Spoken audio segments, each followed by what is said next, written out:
जय हिंद साथियों, नमस्कार। ट्रिपल सी फरवरी 2025 एग्जामिनेशन के लिए ट्रिपल सी महाकुंभ सीरीज की आज है क्लास नंबर 5, जहां पर जो प्रश्न ट्रिपल सी में हर बार पूछे जाते हैं, ऐसे मोस्ट इंपॉर्टेंट क्वेश्चंस का कलेक्शन आप सभी को आज की इस क्लास में मिलेगा। तो इस क्लास को लास्ट तक आप जरूर अटेंड करिएगा। साथ ही साथ अगर आप ट्रिपल सी एग्जाम को एक ही बार में टॉप करना चाहते हैं तो YouTube में पहली बार है ट्रिपल सी की महामैराथन क्लास, जिसमें 1100 मोस्ट इंपॉर्टेंट क्वेश्चंस हमने डिस्कस किए हैं और इससे हर बार ट्रिपल सी एग्जाम में बहुत सारे क्वेश्चंस पूछे जाते हैं। तो इसको भी आप जरूर देख लीजिएगा। और जिन्हें भी लिब्रे ऑफिस की महामैराथन क्लास देखनी है तो वो भी चैनल अभय एक्सेल कंप्यूटर को विजिट करके यहां से वॉच कर सकते हैं। और ई बुक के लिए डिस्क्रिप्शन में लिंक है, या फिर abhayexcel.com विजिट करिए। ई बुक सेक्शन पर क्लिक करिए। यहां पर हमारी जो सबसे बेस्ट ई बुक है वो दी हुई है, क्लिक करिए, डाउनलोड करिए, पढ़िए और ट्रिपल सी एग्जाम में टॉप करिए। तो टाइम वेस्ट ना करते हुए चलिए शुरू करते हैं आज की ये क्लास, क्योंकि सीधी बात नो बकवास, यही है अभय एक्सेल की class. Let's begin in this topic.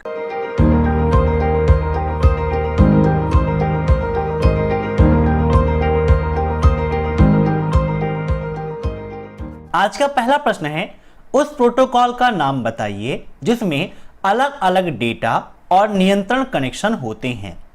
इन सभी प्रश्नों को आप सभी लोग मॉक टेस्ट के रूप में लेते रहिए और कमेंट बॉक्स में आंसर्स देते रहिए। वीडियो के लास्ट में आप जरूर बताइएगा कि आपके कितने क्वेश्चन सही हुए हैं।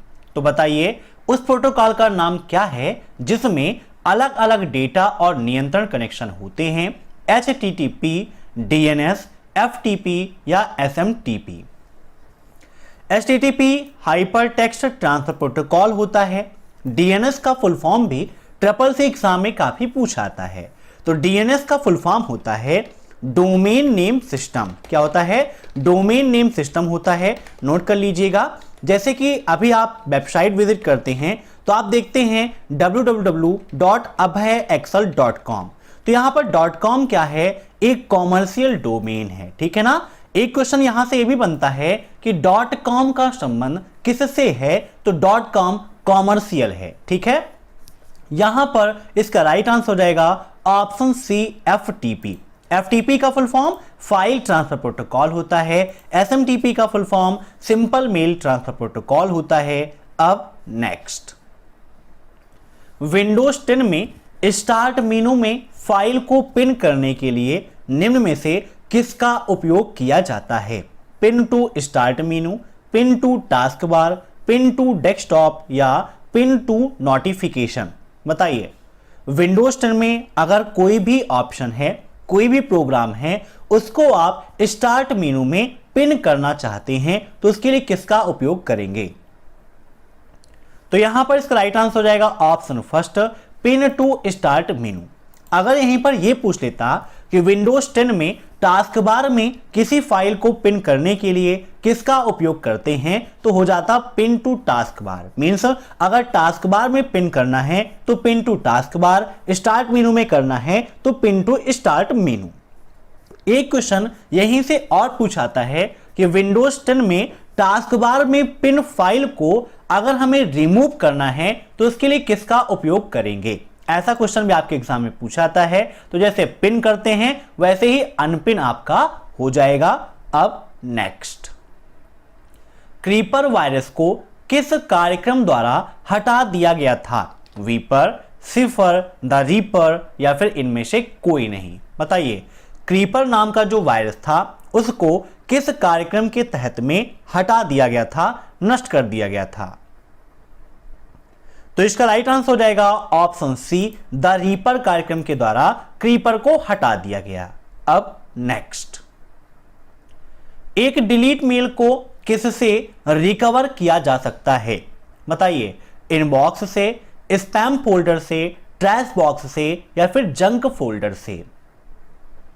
अगर आपको यह पता होगा कि जब हम किसी मेल को डिलीट करते हैं तो वह कहां पर स्टोर होती है तो आप इसका आंसर तुरंत दे सकते हैं। क्वेश्चन भी ट्रिपल सी एग्जाम में पूछाता है कि गलती से डिलीट हुई मेल कहां पर स्टोर होती है। ऐसा अब ऐसा नहीं है कि गलती से डिलीट करेंगे तभी वहां पर स्टोर होगी और जानबूझकर करेंगे तो कहीं और स्टोर होगी, ऐसा बिल्कुल भी नहीं है। डिलीट की गई मेल आपकी ट्रैश बॉक्स में स्टोर हो जाती है, चाहे वो गलती से हो या जानबूझकर हो। तो यहां पर इसका राइट आंसर हो जाएगा ऑप्शन सी, ट्रैश बॉक्स। अब एक क्वेश्चन यहीं से ट्रिपल सी एग्जाम में और बनता है कि ट्रैश बॉक्स में मेल कितने दिनों तक स्टोर रहती है। तो यहां पर मैक्सिमम 30 डेज तक आपकी मेल स्टोर रहती है, 30 दिनों बाद ऑटोमेटिक वहां से वो डिलीट हो जाती है। इनबॉक्स में क्या होता है, एक क्वेश्चन ट्रिपल सी एग्जाम में यहां से पूछाता है कि प्राप्त हुई मेल या जो मेल आ रही है वो कहां पर स्टोर होती है, तो इनबॉक्स में स्टोर होती है। स्पैम फोल्डर में क्या होता है, जो भी अनचाही मेल हैं या जो कॉमर्शियल मेल हैं जिसको हम नहीं चाहते कि हमारे पास आए लेकिन लगातार प्रमोशन के लिए हमारे पास आ रही हैं, ऐसी मेल को हम जंक मेल या स्पैम मेल कहते हैं और वह स्पैम फोल्डर में स्टोर हो जाती हैं। अब देखते हैं नेक्स्ट क्वेश्चन। छोटे मैसेज को पोस्ट करने के लिए कौन सी नेटवर्किंग साइट है, ट्विटर, व्हाट्सएप, फेसबुक या फिर इंस्टाग्राम? बताइए। अगर आप छोटे मैसेज, शॉर्ट मैसेज पोस्ट करना चाहते हो तो इसके लिए आप किसका उपयोग करोगे? आप में से बहुत सारे लोग इन सभी चीजों का उपयोग कर रहे होंगे, बताइए। तो यहां पर इसका राइट आंसर हो जाएगा ऑप्शन फर्स्ट, ट्विटर। ठीक है, क्योंकि ट्विटर में जो वर्ड की लिमिट है वो बहुत ही कम है, वहां पर 280 कैरेक्टर्स में आप अपने ओपिनियन को पोस्ट कर सकते हो। मीन्स शॉर्ट मैसेज के लिए ट्विटर का उपयोग करते हैं और जो आपके मैसेज हैं ट्विटर में जो आप लिखते हैं उसे बोलते हैं ट्वीट। क्या बोलते हैं? ट्वीट, है ना। व्हाट्सएप पे तो आप लंबा चौड़ा जितना भी आपको मैसेज लिखना है आप लिख के भेज सकते हो। वहीं फेसबुक में कितना कर सकते हैं, तो यहां पर 63,206 कैरेक्टर आपकी एक पोस्ट में हो सकते हैं। तो आप यहां पर देख लीजिए 280 और यहां पर 63,206। ठीक है ना। अब next, st to stop command will means अगर इस कमांड का आप उपयोग करते हैं तो क्या होगा? यह एक मान्य कमांड नहीं है। इसका काम होता है टर्मिनेट द लास्ट जॉब, अंतिम जॉब को समाप्त करना। यदि वह टर्मिनल पर आउटपुट भेजने की कोशिश करते हैं तो बैकग्राउंड की जॉब को रोकना या फिर सेल में चल रही सभी जॉब्स को रोकना इस कमांड का उपयोग होता है। बताइए क्या होगा इसका राइट आंसर? तो अगर st टू स्टॉप, ठीक है ना, ये सेम टू सेम ऐसे क्वेश्चन आपको मिलेगा। अगर ये कमांड हम उपयोग करेंगे तो ये क्या करता है, वह टर्मिनल पर आउटपुट भेजने की कोशिश करते हैं तो बैकग्राउंड की जॉब को रोकने का काम करता है। Means stop background jobs if they try to send output to the terminal. अब नेक्स्ट, निम्नलिखित में से पहला डिजिटल इलेक्ट्रॉनिक कंप्यूटर कौन सा है? नन, यूनिवैक, एनीएक या फिर ईटैक? बताइए क्या होगा इसका राइट आंसर? तो यहां पर इसका राइट आंसर हो जाएगा एनीएक को पहला डिजिटल इलेक्ट्रॉनिक कंप्यूटर माना जाता है।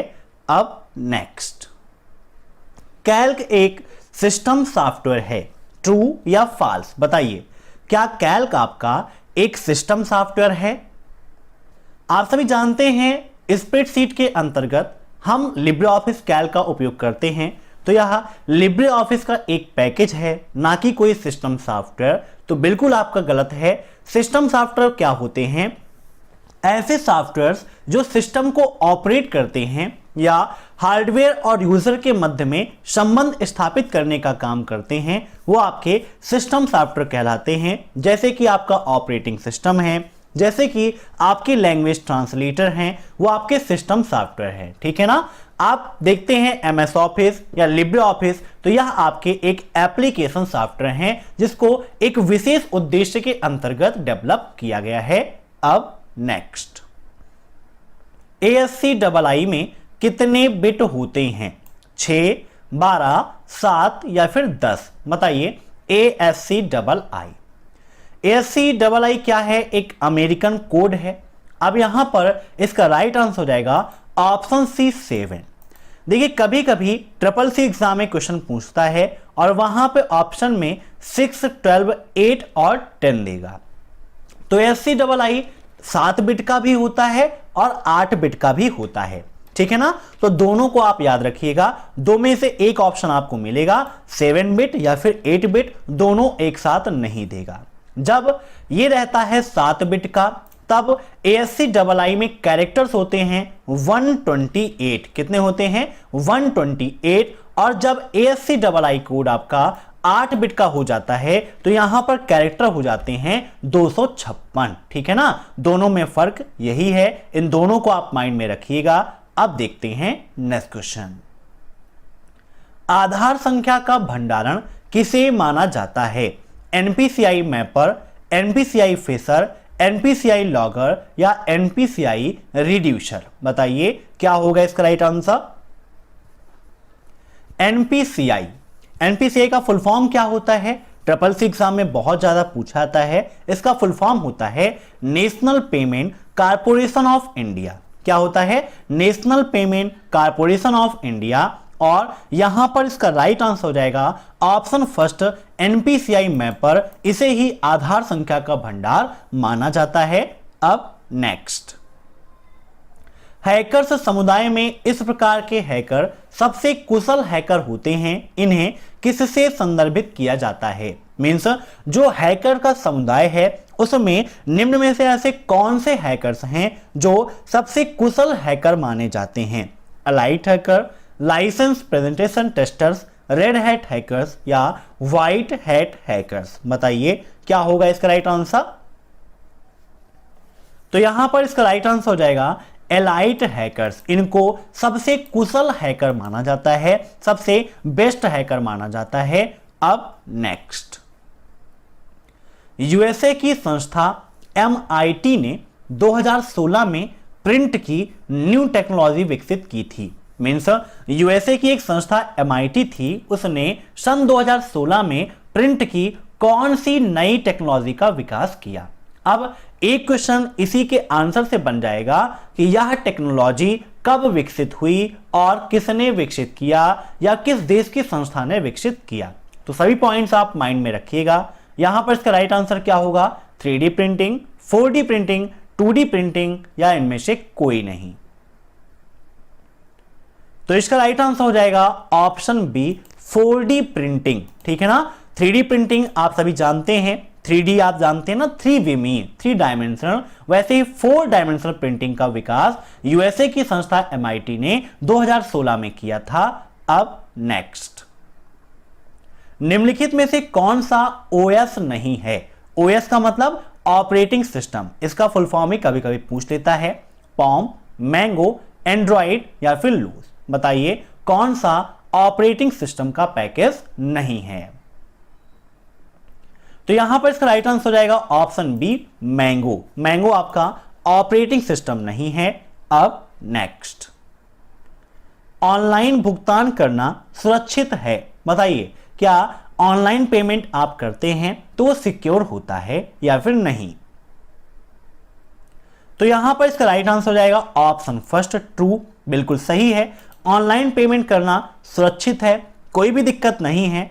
अगर कोई दिक्कत आपको हो रही है इसका मतलब है कि आपने कोई गलती की है। जब आप गलती करते हैं तभी आपके साथ कोई ना कोई दुर्घटना होती है, बाकी ये सेफ है। इसीलिए बैंक से लगातार आपके पास मैसेज आते रहते हैं कि अपना पिन, अपना CVV, अपना OTP किसी के साथ भी शेयर ना करें, ठीक है ना। एक क्वेश्चन भी SSC एग्जाम में पूछाता है कि क्या अपनी OTP, अपना CVV किसी के साथ शेयर करना चाहिए? तो बिल्कुल नहीं, कभी किसी को भी शेयर नहीं करना चाहिए। अपना पासवर्ड भी किसी को शेयर नहीं करना चाहिए। अब नेक्स्ट, रिपीटर का उपयोग सिग्नलों को बढ़ाने के लिए किया जाता है। बताइए क्या होगा इसका राइट आंसर? रिपीटर का उपयोग सिग्नल को बढ़ाने में करते हैं या फिर नहीं?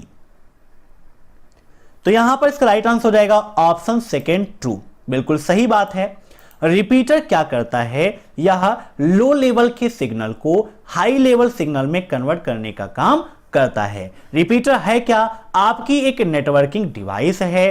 अब नेक्स्ट, POS सिस्टम की सेवा का उपयोग करने के लिए निम्नलिखित में से कौन सा आवश्यक नहीं है? बताइए POS सिस्टम का जब उपयोग करते हैं तो निम्न में से किसकी जरूरत आपको नहीं पड़ती है?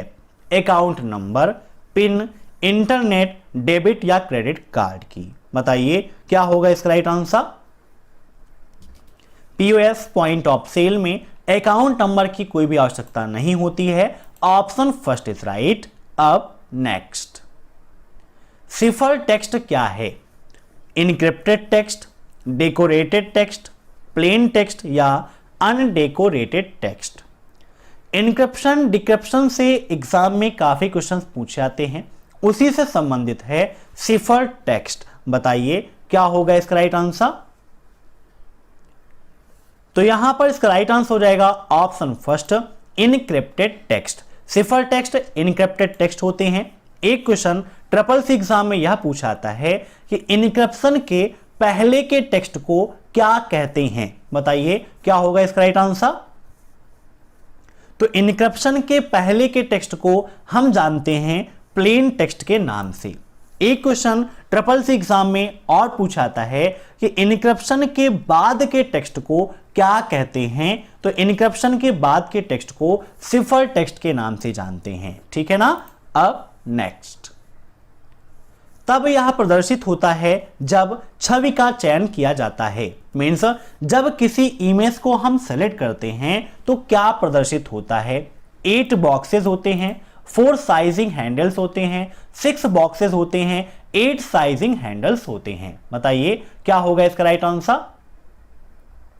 देखिए, जब आप किसी भी फिगर को सेलेक्ट करते हैं, कोई भी इमेज है उसे आप सेलेक्ट करते हैं, तो वहां पर 8 साइजिंग हैंडल्स होते हैं जिनकी मदद से आप अपनी इमेज को रिसाइज कर सकते हैं और वहीं से आप रिसाइज भी कर पाएंगे। अन्य किसी साइजिंग हैंडल से आपको कोई भी उपयोगिता नहीं मिलेगी या अन्य कोई साइजिंग हैंडल ही आपको नहीं मिलेगा। सिर्फ 8 मिलेंगे, वहीं पर कर्सर ले जाएंगे तभी उसमें चेंजिंग होगी। अब देखते हैं नेक्स्ट क्वेश्चन।